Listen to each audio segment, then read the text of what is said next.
Olá, meus amigos do Grupo Rita de Cássia. Eu sou Roberta Schneider. Hoje, no dia 22 de maio de 2020, nós nos reunimos aqui virtualmente para o nosso estudo. Hoje, em especial, o nosso tema é para falar de Rita de Cássia, esse espírito valoroso, esse espírito admirável que é a patrona da nossa casa, a quem nós, nesse momento, nós evocamos os espíritos ligados a Rita de Cássia, os espíritos ligados à nossa casa, a inspiração e a proteção para os momentos de reflexão que nós vamos dividir nessa manhã. Eu tenho essa alegria de dividir com vocês esse estudo sobre Rita de Cássia, essa que é conhecida entre os cristãos como a santa das causas impossíveis. Então eu vou dividir com vocês alguns aspectos da sua vida, lembrando que é bastante difícil de nós precisarmos determinadas informações pela carência de documentos e pelo período bastante conflituoso. Rita viveu ali nos finais da Idade Média, muito provavelmente nasceu em 1381, então a gente lembra o quanto a Europa, a Itália, vivia momentos de muita turbulência.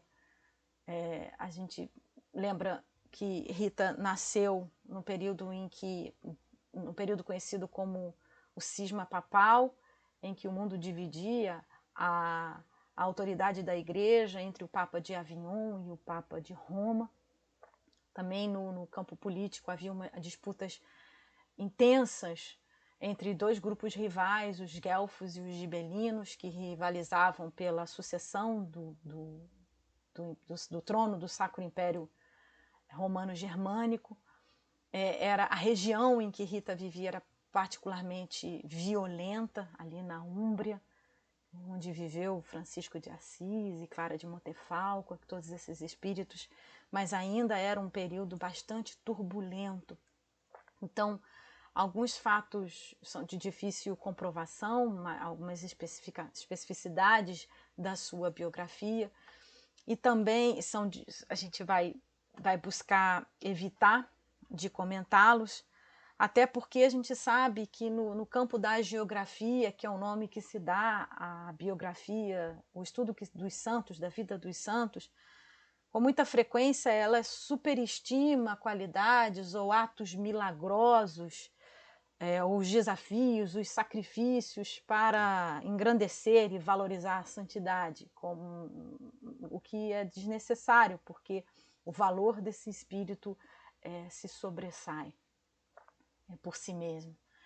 Então, a gente vai tratar de Rita, que foi filha de Amata e Antônio Lote, que foi Mancini, mulher de Paulo Mancini, mãe de João Tiago e Paulo Maria, que foi religiosa no convento de Santa Maria Madalena, das Irmãs Agostinianas, por 40 anos. Hoje o convento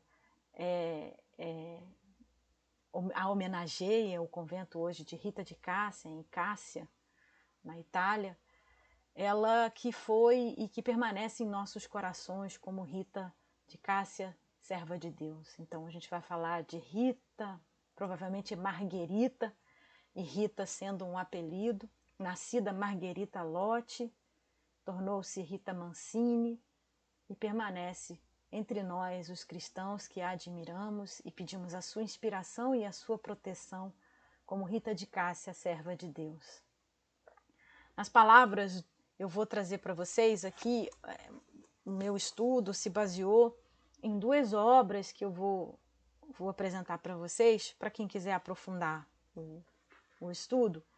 Essa é uma obra que é Rita de Cássia, né, a santa dos casos impossíveis de Franco Como. Infelizmente essa obra, a última notícia que eu tive que ela estava esgotada, mas é muito provável que possa ser reeditada ou em algum sebo. E essa outra obra aqui da editora Objetiva, essa daqui da Paulinas, essa da Objetiva, Rita, a Santa do Impossível, de Juan Arias. essas foram as obras que me orientaram para falar da vida de Rita. Nas palavras de Franco Como, ele diz assim, no capítulo chamado Terra de Ódio, para a gente sentir um pouco o clima em que vivia Rita e a sua família no ambiente em que ela cresceu. Rita, mulher de amor, nasceu em uma terra onde o ódio estava tão sedimentado que as leis regulavam a vingança. E a pacificação, aqui entre aspas, tornara-se um ofício. Os estatutos da República de Cássia, a que pertencia sua terra natal, Roca Porena, previam o direito de vingar, até com morte, uma injúria considerada mortal. E não havia dúvida de que uma ofensa fosse assim considerada quando um parente era assassinado, o que por desavença familiar ou política acontecia muito frequentemente. Derivava disso uma espiral de homicídios de tal modo incontrolável que o legislador, apesar de admitir a vingança, punha limites sobre quem podia praticá-la e sobre quem devia sofrê-la. Ingentes penas monetárias, até 25 libras em dinheiro, eram infligidas àqueles que a provocavam, fazendo acusações públicas ou se deixavam envolver depois de um assassinato de um parente próximo. Variavam as multas conforme se tratasse de um parente até 3º ou 4º grau. Essa situação hoje para nós é completamente absurda, né? Mas nós sabemos que a vingança era, ainda que ela era, nesse período, ela era controlada. E aí ele fala do ofício da pacificação. É importante a gente marcar essa ideia. O papel dos pacificadores, que eram pessoas investidas no dever de acabar com os litígios por meio de uma obra de persuasão e arbitragem. Hoje a gente fala muito em arbitragem, em pessoas que estão ali ocupadas em harmonizar contendas de maneira evitando, né, os litígios, e a gente vê que nesse período era algo que era um ofício público, né? E as pessoas que eram chamadas a desempenhá-la, havia toda uma série de garantias que aquele que se candidatasse ao cargo de pacificador, ele deveria dispor de um determinado patrimônio para que ele não fosse tentado, vamos dizer assim, a se corromper. Olha que curioso, né?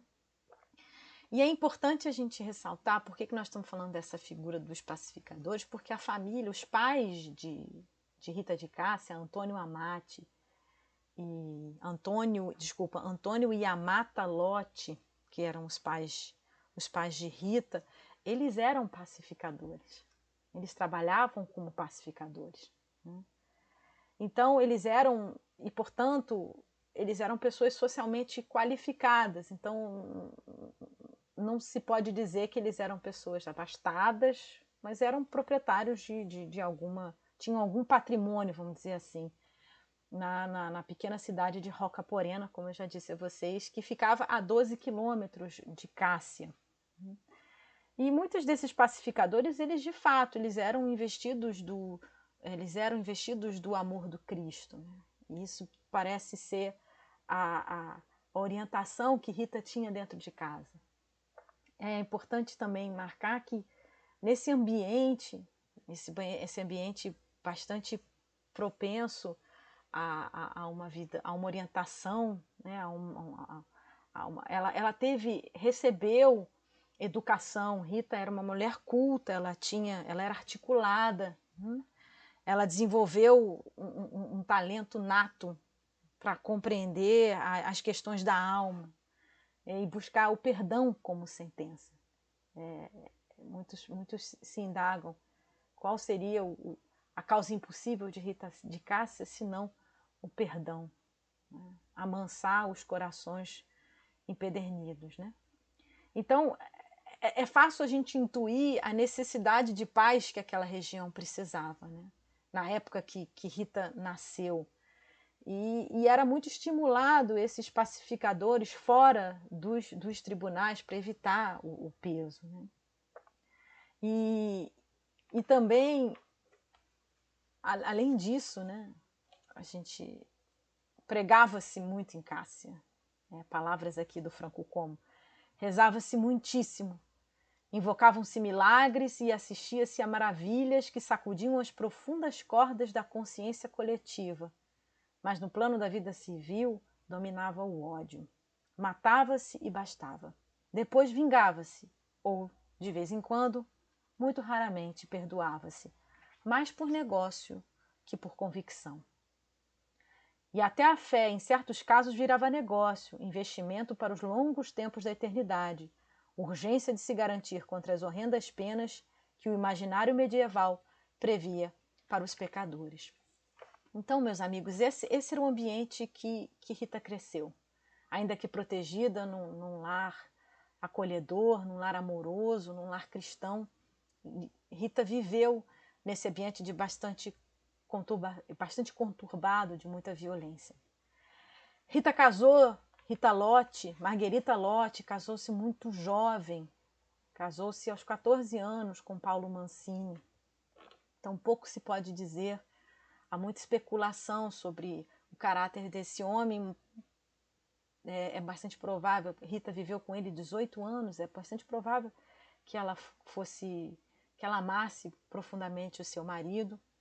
É muito provável também que a família dele tivesse posse, a família Mancini, eles tinham um moinho. Então, era uma família de condição financeira diferente da família Lotti.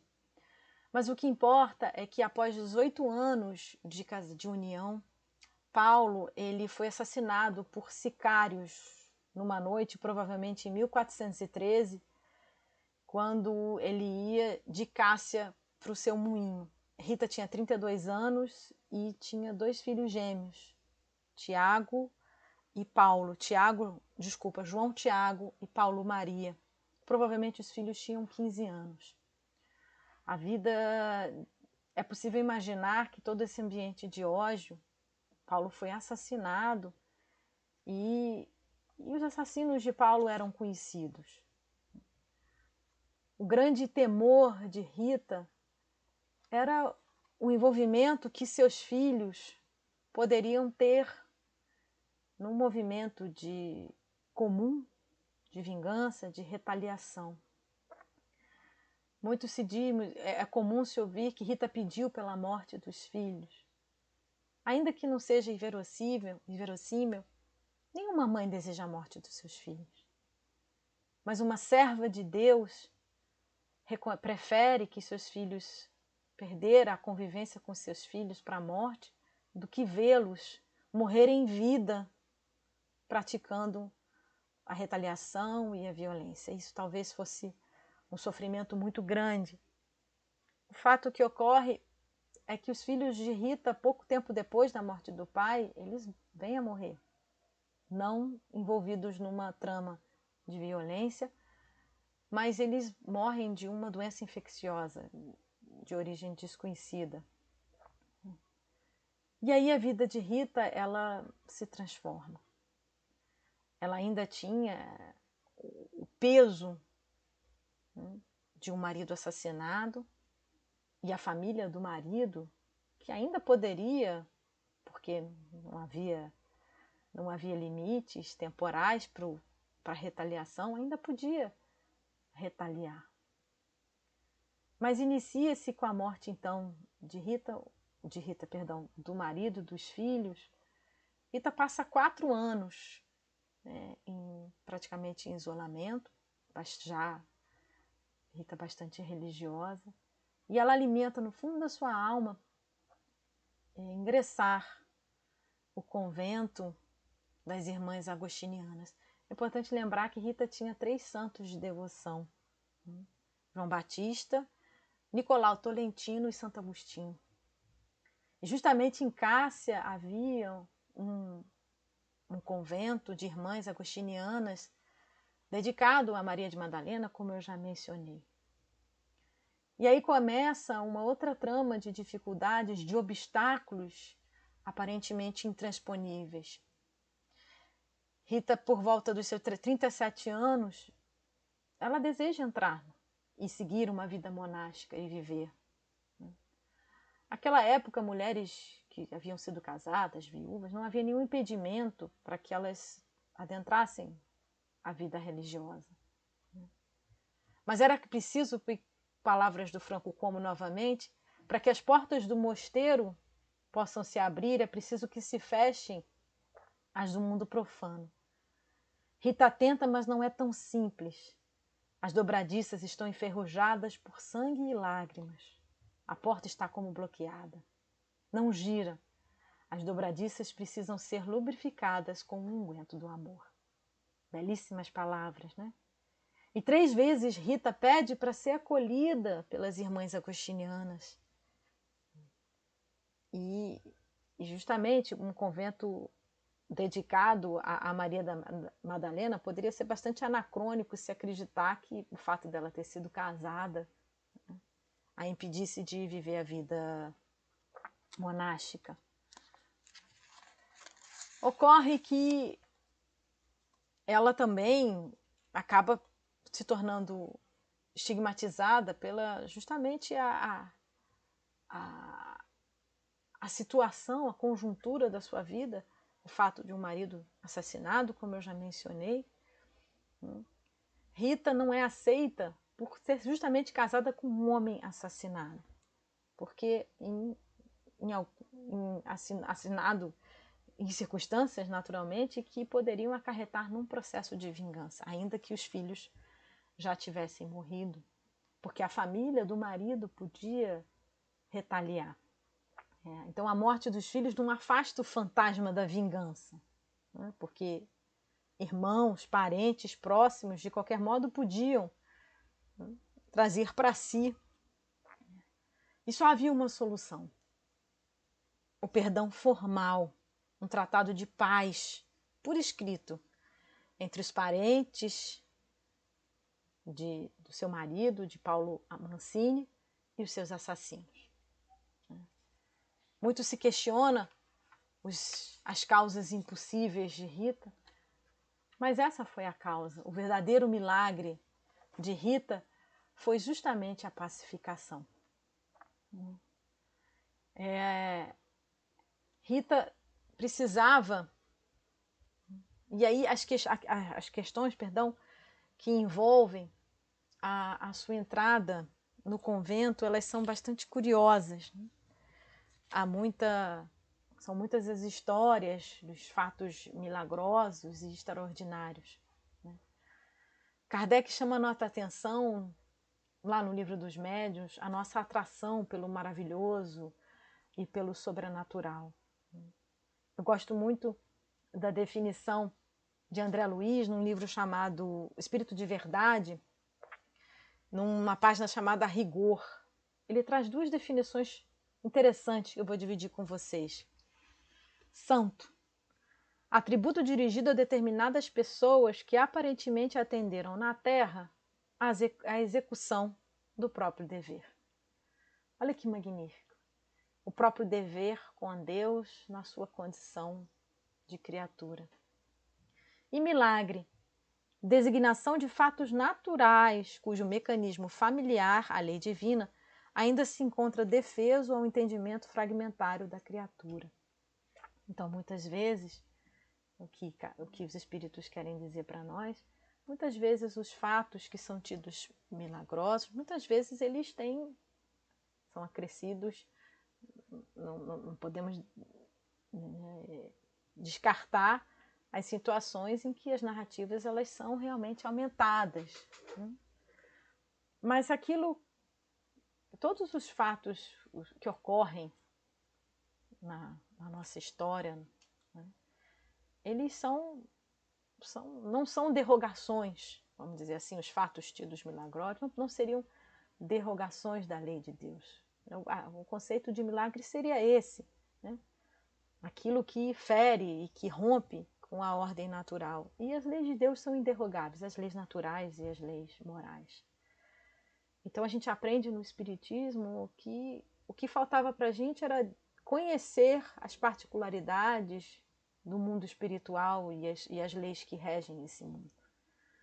Então, a gente evita de trazer alguns fatos acerca de Rita de Cássia, porque são de difícil comprovação.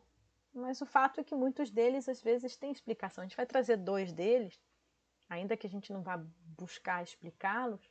Um é a forma como ela adentra o convênio. É um fato curioso, só uma história curiosa que eu vou dividir com vocês. E o episódio do estigma. Então, a entrada de Rita de Cássia, ela é a forma como ela de fato entra para o convento, ela é aceita no convento, ela é cercada de misticismo e é de difícil comprovação, como eu já mencionei algumas vezes, pela carência de documentos, então, porque era um período perigoso, vamos dizer assim. O limite entre o santo e a bruxa era tênue. E é curioso que o próprio autor ele diz assim: santos levitam, mas bruxas voam. E ele diz: e Rita voou. Tem uma história curiosa que a gente vou dividir com vocês, que é o fato dela ter conseguido o perdão da família junto aos assassinos. Isso por si só já era algo grandioso, imenso. Né? Mas ainda assim não era possível que isso fosse amplamente divulgado. Então existem umas histórias que se conta que Rita teria aparecido dentro do convento. Num dia com as portas fechadas, ela amanheceu dentro do convento. E as freiras, já que você entrou, né? E a forma como ela entrou, ela disse que ela foi conduzida pelos seus 3 santos de devoção. Ao fato dela ter sido conduzida pelos santos já traz alguma credibilidade.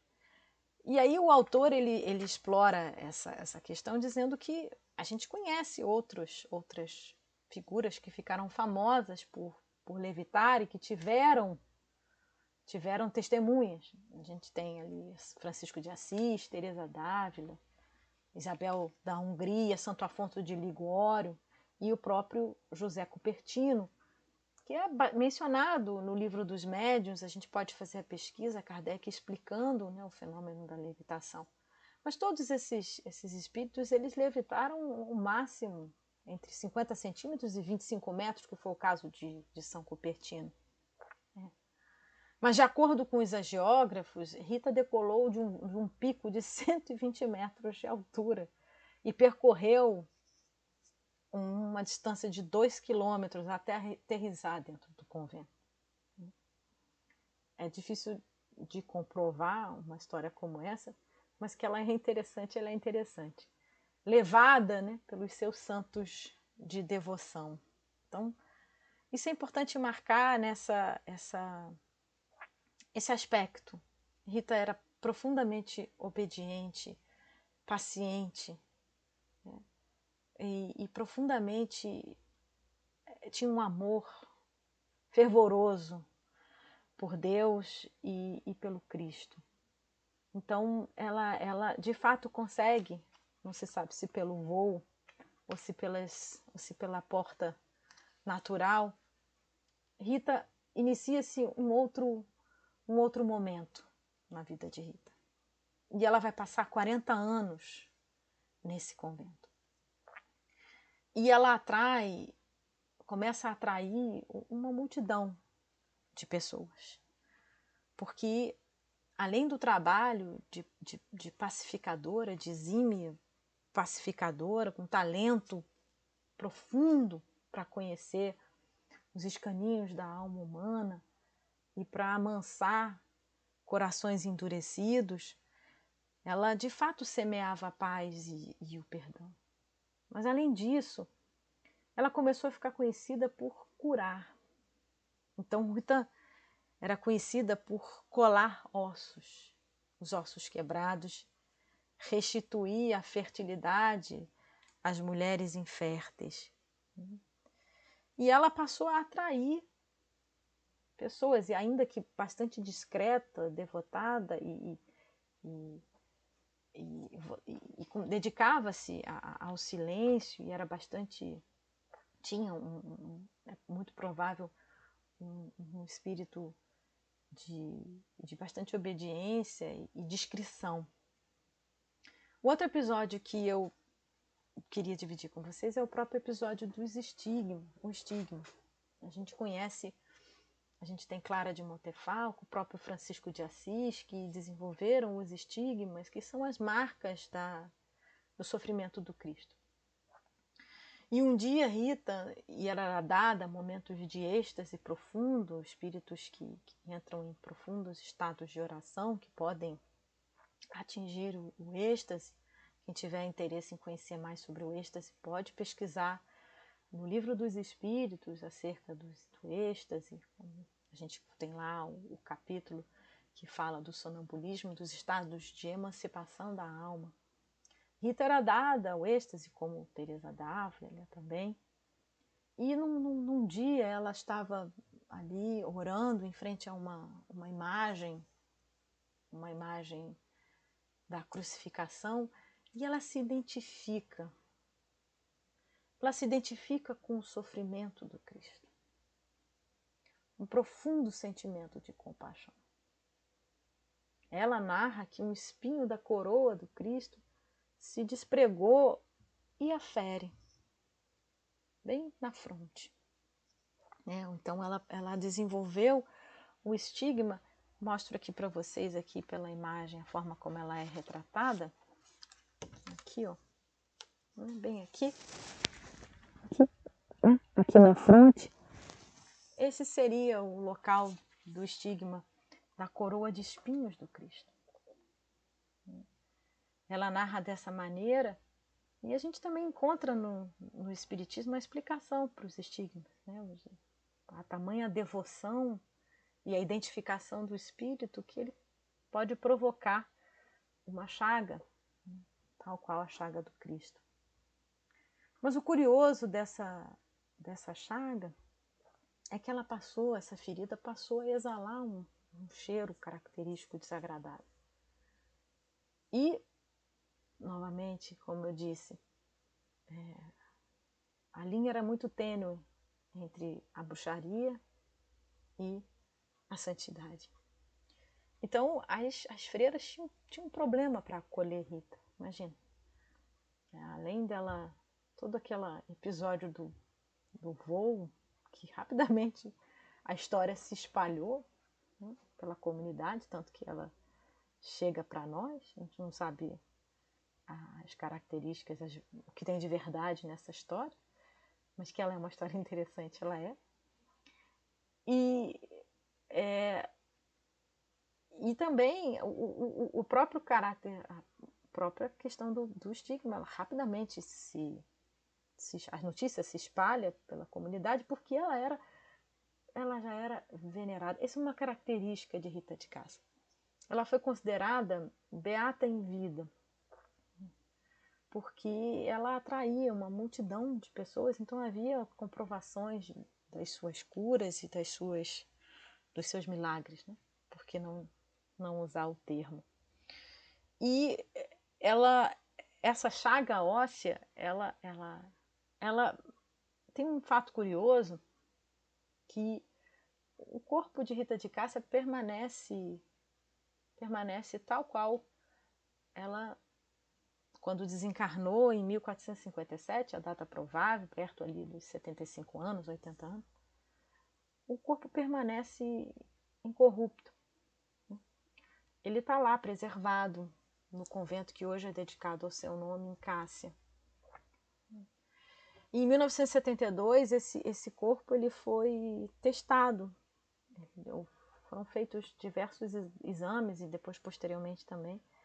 E constatou-se a chaga óssea, né, de origem traumática. Há estudos e há exames que foram feitos no corpo, e pelo próprio fato do corpo estar em perfeito estado de conservação, esse é um estigma que você consegue comprovar, você consegue vê-lo, né? E essa chaga, ela tem essa marca no osso do crânio.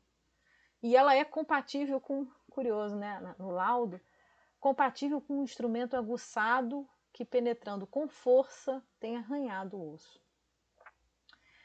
Ocorre que essa ferida, ela, como eu já havia relatado para vocês, ela trazia embaraço.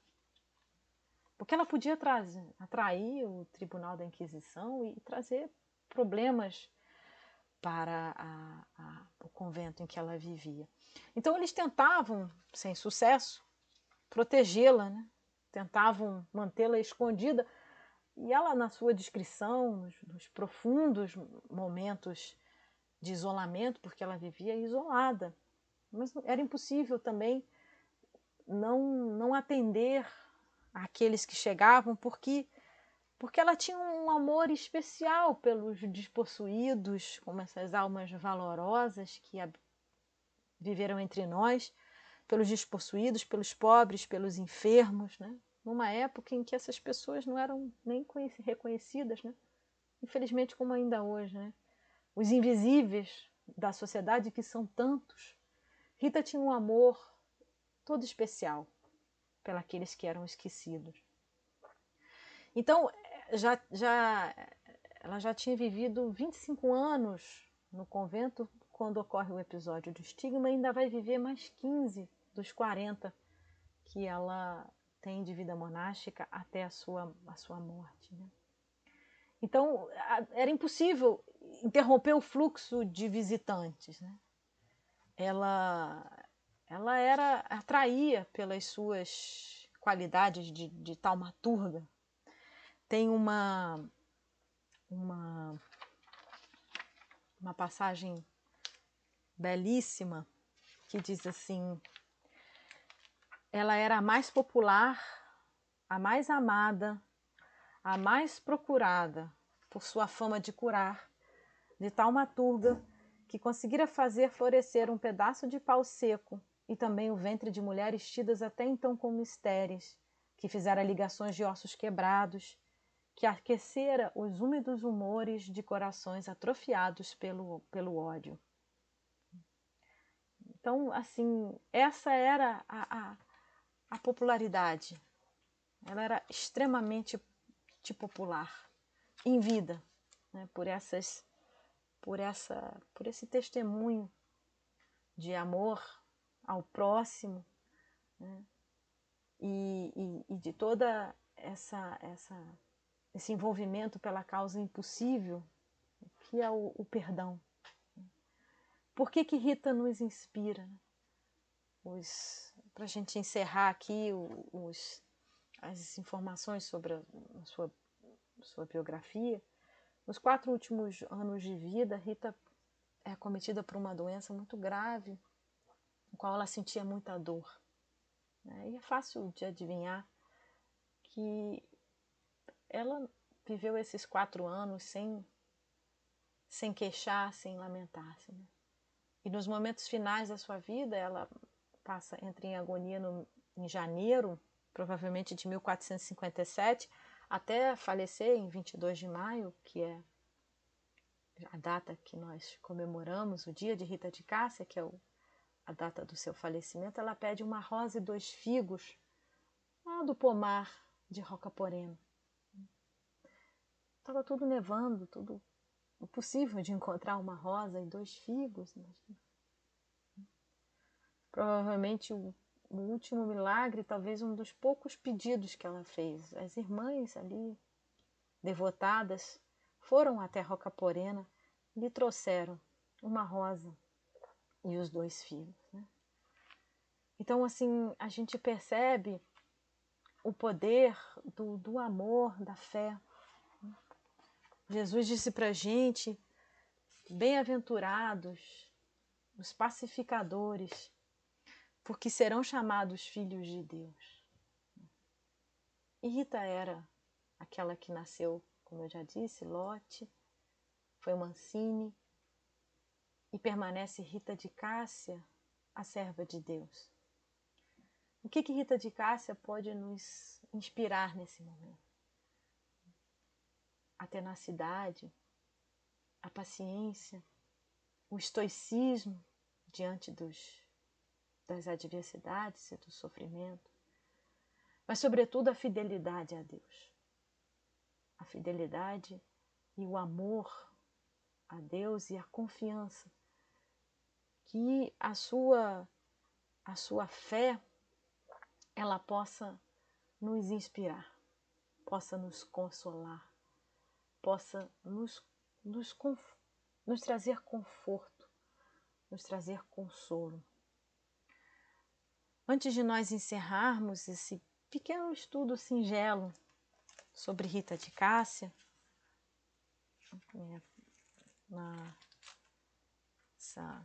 bastante limitado, por que não dizer,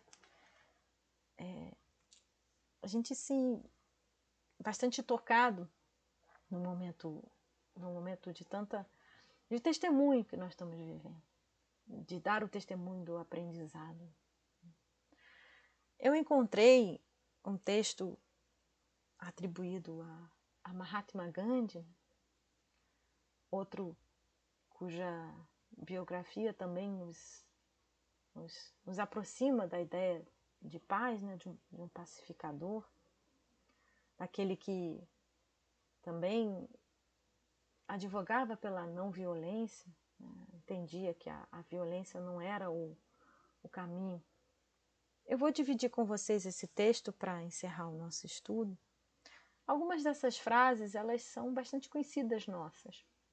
E eu encontrei esse texto, ainda que ele não seja totalmente de Gandhi, que a gente não tem como comprovar, eu acho que ele é bastante oportuno no nosso momento, no momento em que a gente homenageia Rita de Cássia. Temos medo de estarmos conosco, mergulharmos em nosso interior. O silêncio e sua prática nos leva a esta possibilidade de encontro profundo e revitalizador. Com o silêncio encontramos a paz e o amor incondicional vem com toda a força transformadora. O amor é a força mais sutil do mundo e o mundo está farto de ódio. É este ódio irracional e distante da força criadora que destrói, corrompe e ensurdece a humanidade. Pare, recomece, reprograme-se. O silêncio pode ser o ponto-chave desta nova caminhada. Pratique-o diariamente e transforme um pouco o nosso mundo. Ouça-se. Temos de nos tornar a mudança que queremos ver no mundo.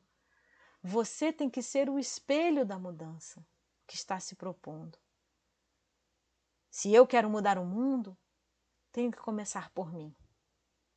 Pratique diariamente o silêncio da paz. Respire profundamente algumas vezes. Inspire e sopre lentamente até ir relaxando e mergulhando dentro de si mesmo. Feche os olhos e silencie seus medos, preocupações e ansiedades diárias por alguns momentos. Dê a chance à sua paz e à paz do mundo. Faça a sua parte, se doe sem medo. O que importa mesmo é o que você é.